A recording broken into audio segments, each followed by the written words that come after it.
Baik, terima kasih moderator. Bismillahirrahmanirrahim. Assalamualaikum warahmatullahi wabarakatuh. Alhamdulillahirabbil alamin wa bihi nasta'inu ala umuri dunya waddin. Allahumma fasholli wa sallim ala Muhammadin wa ala alihi wa ashabihi ajmain. Bapak Ibu semuanya yang saya hormati, Pak Dr. Cecep dan semua kesepuhan di Majelis Tarjih dan Tajdid. Alhamdulillah ini saya kira saat yang sudah lama ditunggu semacam ini setelah Covid 2 tahun kemudian tidak ada kajian-kajian semacam ini.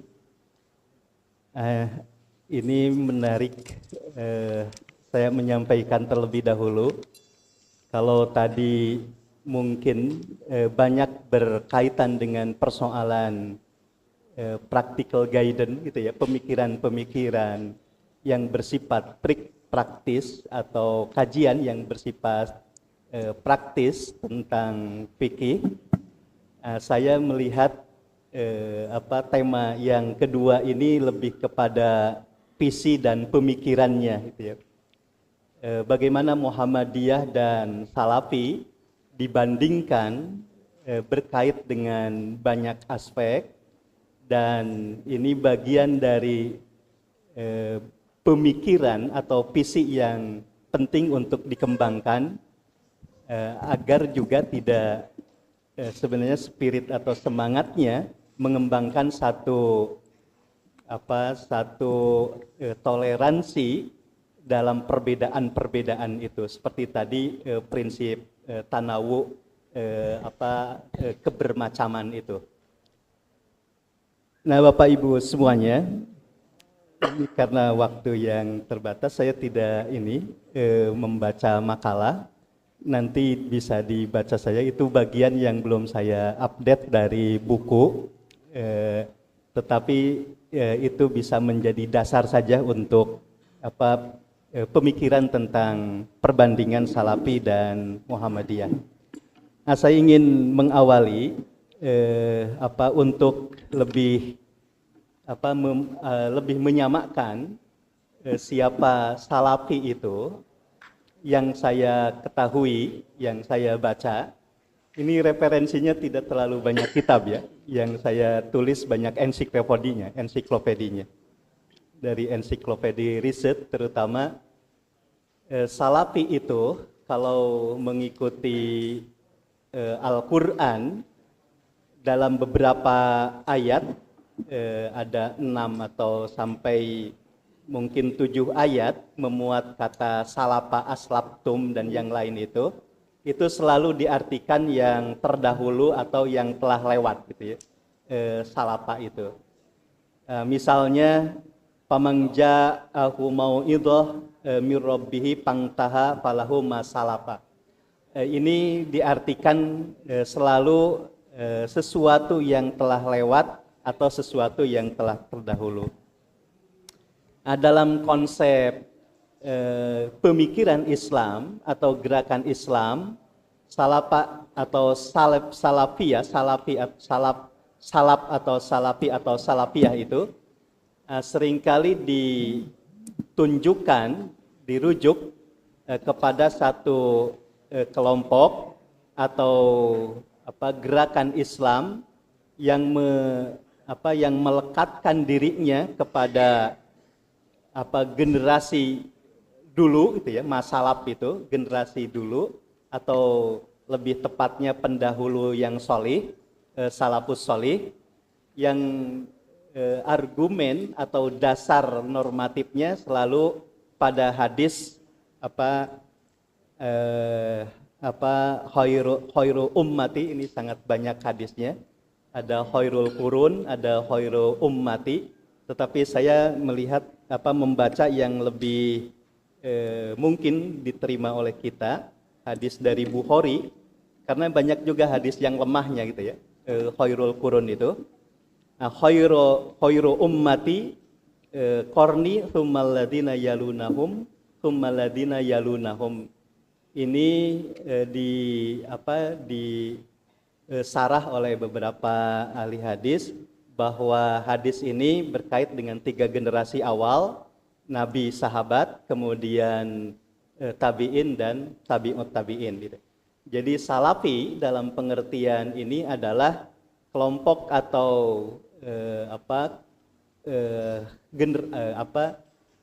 kelompok gerakan keagamaan atau Islam yang selalu merujukkan pemahaman dan praktik-praktiknya pada generasi salafus sholih yang terutama 3 generasi awal itu pemahaman awal ininya. Lalu kapan atau sejak kapan munculnya salafi itu? Nah, para ahli sarjana memang berbeda-beda tentang gerakan salafi ini.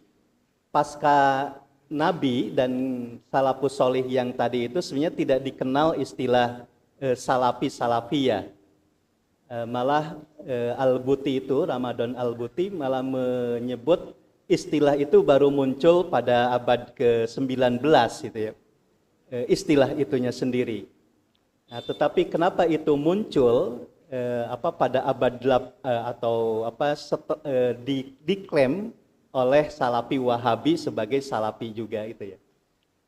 Nah, menurut para sarjana, para ahli yang melakukan riset, Salafi itu seringkali dilekatkan tadi kepada Ahmad bin Hambal itu ya. Ahmad bin Hambal atau pengikut Ahmad bin Hambal selalu atau karena konteksnya berhadapan dengan rasionalitas Mu'tazilah ketika itu, mereka memandang bahwa sebenarnya Islam yang murni, Islam yang otentik ya, itu kembali kepada ajaran Nabi atau yang diajarkan oleh Nabi dan para salafus sholihnya itu. Nah, sehingga mereka tidak menerima pandangan-pandangan yang disampaikan oleh rasionalitas Mu'tazilah ketika itu. Dan di situ perlawanannya sangat keras sehingga Ahmad bin Hambal itu apa hukuman itu? Ada mihnah itu ya terhadap Ahmad bin Hambal yang menolak Mu'tazilah ketika itu. Nah, dari situ kemudian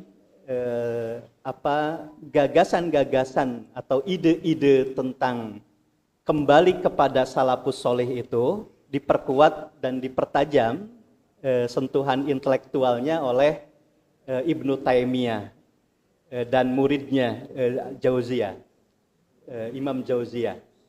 Nah, ini yang lebih memberikan inspirasi sampai sekarang bagaimana pandangan-pandangan salaf itu berkembang itu ya. Nah, tetapi salafi ini kemudian berpuncak pada gerakan Wahabinya. Maka Wahabi itu sering kali dikenal sebagai bagian dari gerakan salafi yang mengembangkan pemikiran-pemikiran dan pandangan-pandangan keagamaan dengan merujuk pada salafus sholih itu. Dalam perkembangannya kemudian salafi atau salafisme ini tidak monolitik juga tadi disampaikan. Ada banyak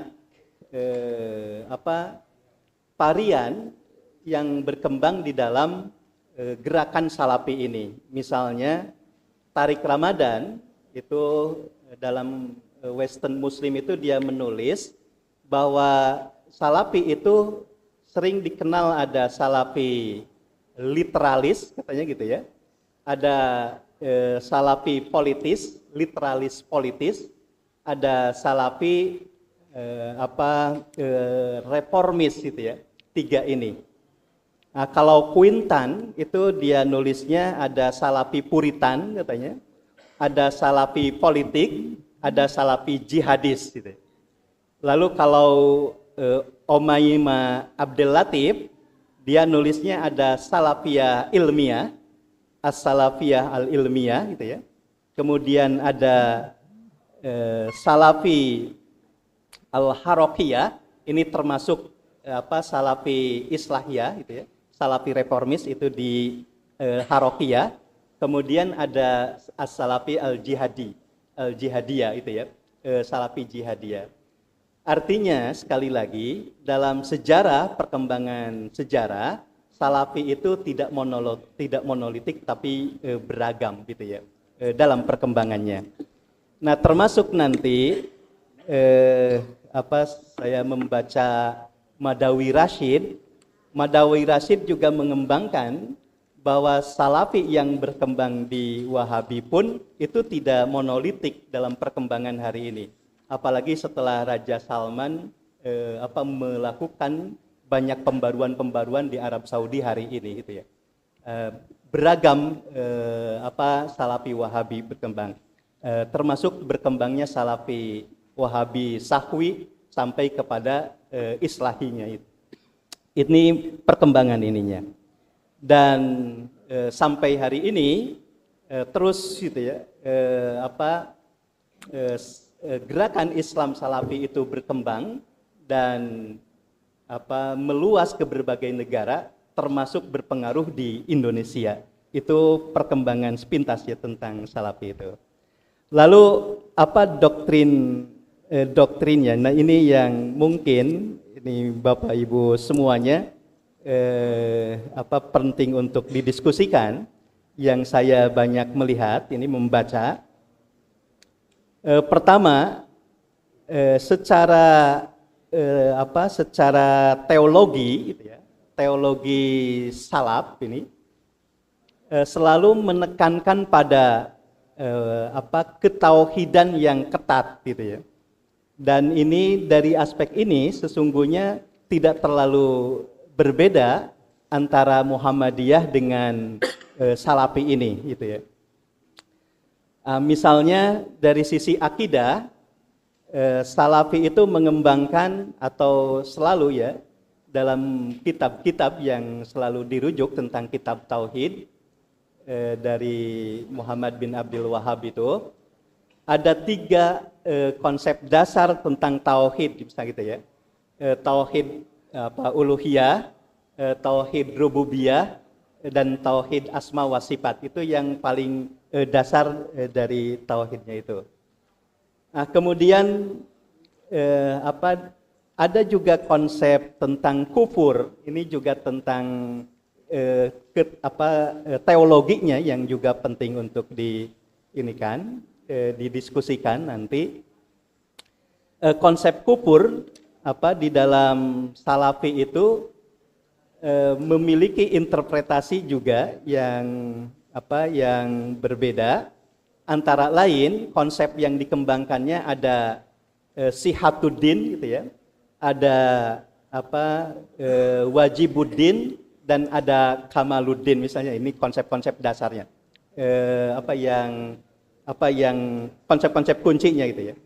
Nah, sihatuddin itu berkait dengan keimanan, keberadaan Allah. Nah, sehingga orang yang melanggar tentang teologi ini akan dianggap sebagai kufur gitu ya.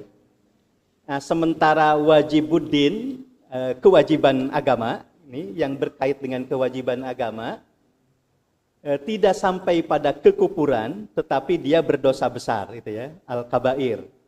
Lalu berkait dengan kamal atau kesempurnaan agama, ini tidak berdosa gitu ya kalau ditinggalkan. Ini bagian dari konsep-konsep keimanannya. Lalu yang lainnya, ini ada konsep takfirnya juga. Sekali lagi, ini bagian dari Salafi yang memiliki interpretasi yang juga berbeda itu ya nanti tentang konsep pentakfirannya. Bapak Ibu hadirin, lalu apa yang menjadi instrumen gitu ya, ideologis yang dikembangkan di dalam Salafi ini gitu ya. Nah, ada beberapa hal. Ini pertama beberapa salafi itu mengakui bahwa dirinya adalah guroba, orang asing gitu. Nah, ini didasarkan pada hadis yang sangat populer juga, inna ummati sataptariku ala ithnataini wasab'in gitu. Kulluha finnar illa wahidah wahia al jamaah. Ini yang selalu diklaim bahwa al jamaah itu adalah pengikut salafus solih gitu ya, salafi itu. Ini hadis ini ya, Al-Albani dari Anas bin Malik dalam Tahrijul Kitab. Kemudian yang kedua, ada hadis yang selalu juga digunakan, la tazalu ta'ifah min ummati yuqat. Ini banyak sekali hadis-hadisnya, hampir ada 30 atau 15 hadis yang berkait dengan ini. Tetapi saya mengambil yang lebih kuatnya dari Muslim. La tazalu ta'ifatun an ummati min ummati yuqatiluna alal haqqi dhahirina ila yaumil qiyamah. Nah, ini tidak berhenti, tidak henti-henti setiap satu kelompok golongan dari umatku yang mereka berjuang atas kebenaran dan mereka menang sampai hari kiamat. Nah, alal haqqi ini lalu diklaim bahwa salafi ini yang berada di dalam kebenaran ini gitu ya. Ini hadis alal haqqi dhahirina ila yaumil qiyamah. Lalu ada konsep kunci yang lain juga, ihdinas siratal mustaqim itu juga seringkali digunakan sebagai dasar bahwa salafi ini selalu ada di dalam jalan yang lurus gitu ya. Itu untuk salah satu instrumen yang memperkuat ideologi salaf ini gitu ya. Yang kedua, instrumen yang lain ini yang saya sampaikan itu, yang tadi saya sampaikan, salafi itu selalu atau ada kebanyakan mengklaim bahwa dirinya itu adalah guroba gitu ya, sebagai orang asing. Ini merujuk pada satu hadis, sebenarnya banyak hadisnya itu, tetapi saya merujuk ke, ini yang saya rujuk itu Muslim. Innal islama bada'a goriban gitu ya, wa sayaudu kama bada'a goriban patubalil guroba. Nah, patubalil guroba itu memiliki konotasi positif, bahwa orang asing itu memiliki atau sesuai dengan ajaran Islam, sangat positif, sehingga kalau ada nih pengecaman atau penentangan terhadap kalangan salaf ini gitu ya, itu bagian dari konfirmasi guroba ini gitu ya. Dan yang lebih kuat lagi, mereka menyandarkan pada hadis Bukhari, kun fid dunya ka'annaka gharibun aw abiris sabil gitu ya. Ini hadis-hadis yang menjadi dasar mereka untuk menjadi orang asing atau menjadi guroba, yang ini akan mendapat kemenangan dan kebahagiaan.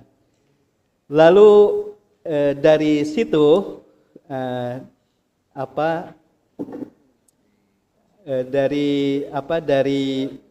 dari konsep-konsep dasar itu, mereka mengklaim bahwa mukmin sejati adalah orang asing di tengah banyak orang yang menyimpang. Ini dasar ininya. Lalu yang ketiga, ada istilah al-wala wal bara, yang nanti mungkin ini Pak Dr. Cecep ya yang akan lebih memperdalamnya. Al-wala al-bara ini secara sepintas saja saya ingin singkatkan. Ada 3 bentuk dalam praktik al-wala wal bara ini, loyalitas dan penyangkalan ya, kesetiaan dan penyangkalan. Pertama, ada komitmen yang ketat pada Islam di bidang sosial maupun pribadi. Nah, sehingga ini seperti apa penamaan nama anak itu harus muslim. Misalnya itu ya, jangan berbahasa barat. Lalu yang kedua, dalam merayakan perayaan-perayaan Islam itu cukup hanya Idul Fitri dan Idul Adha. Muludan itu tidak diterima. Bukan ini ya nanti selain guroba konsep yang lainnya ada inovasi atau bid'ah gitu ya. Yang ini bagian dari bid'ah. Lalu lebih mengucapkan ketika menyapa misalnya gitu ya, itu mengucapkan salam yang benar gitu ya, enggak usah halo gitu ya. Nah, malah kalau dalam hal-hal tertentu satu negara atau negeri ini tidak beriman, maka hijrah saja gitu ya. Itu bentuk yang pertama, komitmen yang ketat pada Islam di bidang sosial dan pribadi, itu penyangkalan misalnya al-baro'nya itu. Lalu yang kedua, biasanya juga kalau masuk interpretasi politiknya gitu ya, di dalam konsep itu mereka tidak terlibat di dalam atau mungkin juga tidak membolehkan meminta bantuan kepada non-muslim gitu ya. Itu bagian dari isti'anah bil kufri, itu tidak dibenarkan. Atau sebaliknya, menerima bantuan dari non-muslim itu tidak dibenarkan juga. I'anah bil kufri ini juga tidak diinginkan. Nah, kemudian yang perlu ditegaskan bahwa syariat itu harus ditetapkan secara penuh gitu ya.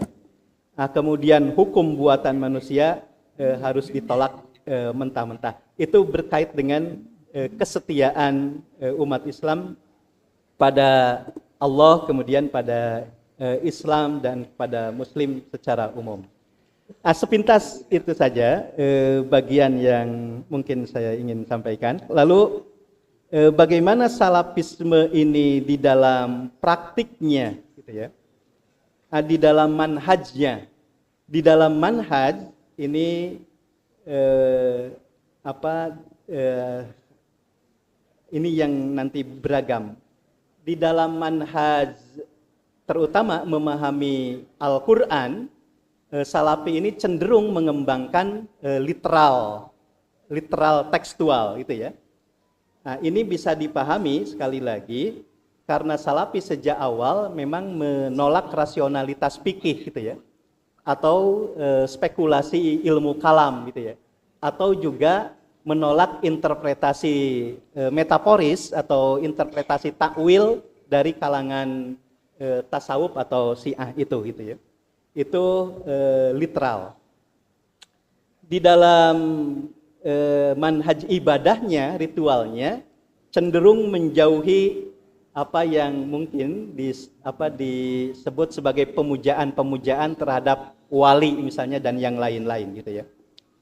Nah, yang beragam ini yang melahirkan keragaman dalam Salafi itu sebenarnya juga di dalam manhaj politiknya. Di dalam merespon persoalan politik itu Salafi menjadi beragam, gitu ya. Nanti ada berkembang Salafi diam, gitu ya.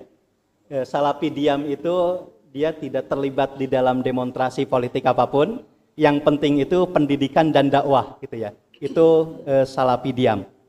Lalu yang kedua, Salafi politiknya itu dia terlibat dalam demonstrasi dan seterusnya, termasuk menjadi anggota parlemen dan yang lain-lain. Dan yang ketiga itu Salafi jihadis yang atau kalau melihat rejim tertentu yang menyimpang itu diturunkan, gitu ya, misalnya, dan yang lain-lain.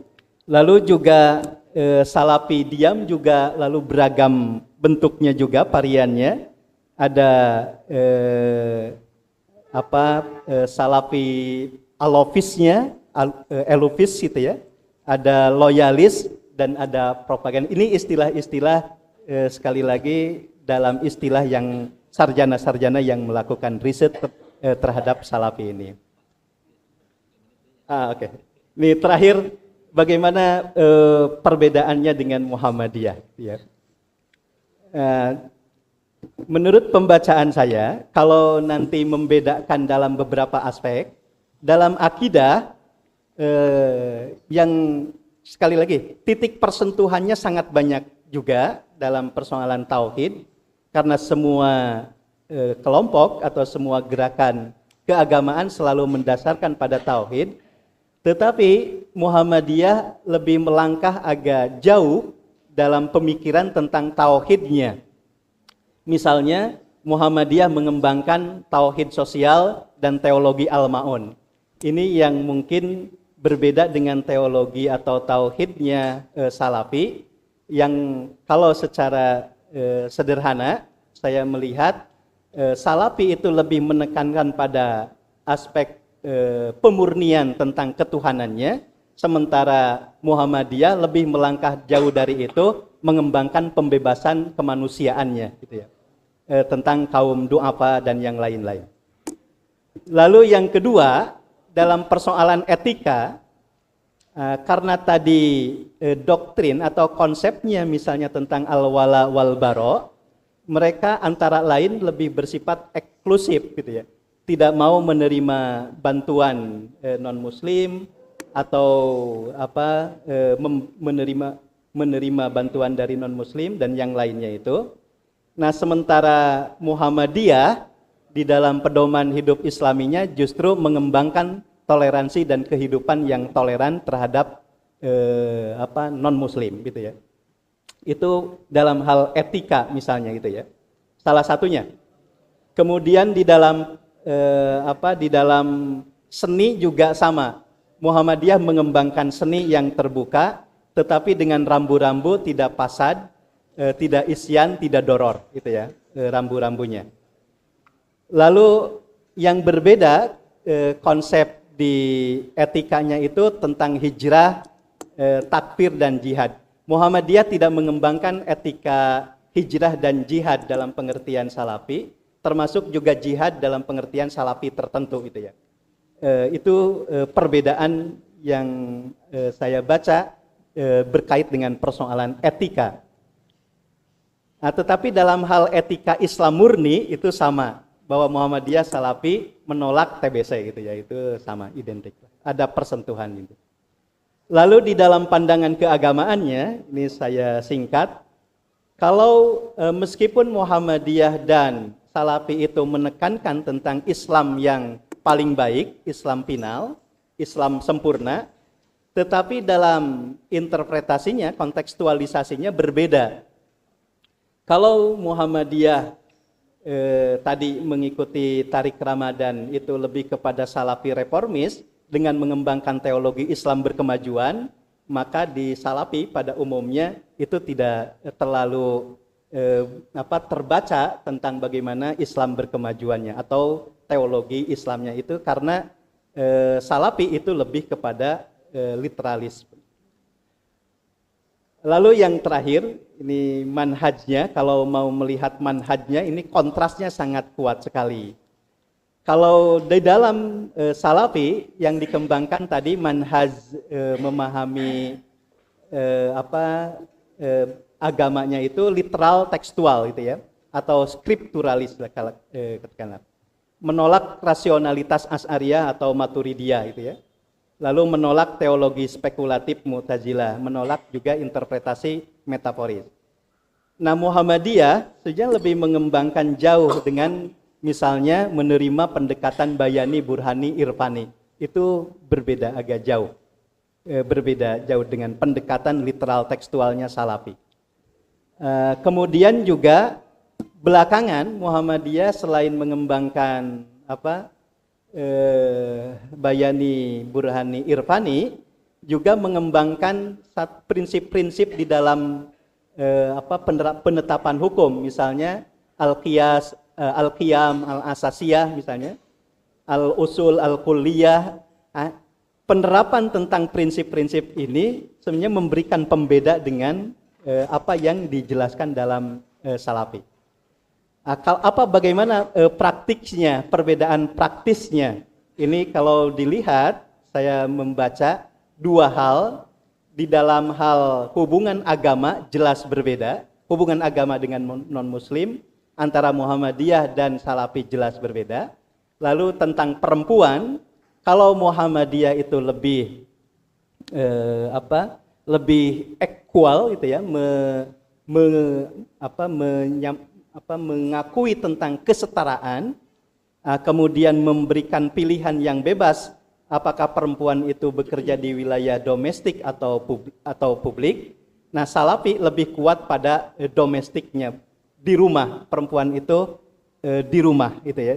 Kemudian dalam hal berkait dengan kesetaraan itu, Salafi lebih membedakan laki-laki lebih kuasa ketimbang perempuan, sehingga perempuan itu harus ikut pada laki-laki. Saya kira itu mungkin penjelasan singkat yang mungkin muqaronah awal tentang Muhammadiyah dan Salafi. Terima kasih. Assalamualaikum warahmatullahi wabarakatuh. Waalaikumsalam. Baik, kita beri tepuk tangan dulu Pak Hendar Riyadi, Pak.